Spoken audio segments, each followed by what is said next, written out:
দেখলাম আপনি ফুটবলের ফ্রেন্ডে কিছুরা সমাবেশ করছে, আন্দোলন করছে, সিন্ডিকেট কোচ লওয়া যাবে না, হাবিরা কাবিরের মতন দালাল লন যাবে না। প্রথম ব্রাজিলের স্বর্ণ নোবেল জিতানো অলিম্পিক একটি কোচ হারাইলো, তারপর কোলম্যানকে হারাইলো, তা আরেকটা নাম আমার খেলাইতে যান, তিনটা বাদ দেয়া হবা হ্যাব্রিয়া কেবরে যে বেতন বা তার চেয়ে কম রেদের কোচ রইতে যায়।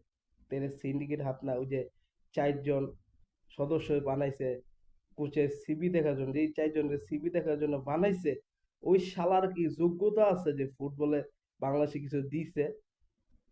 বাফু কিছু সিন্ডিকেট আছে, আর তাবি বাবাল আর বাপের ওইটা প্রতিষ্ঠান, আর ওর ওর টাকা আর বাপের টাকা দিব দেখা শালার মধ্যে এই কাজটা করছে, সিন্ডিকেট আছে।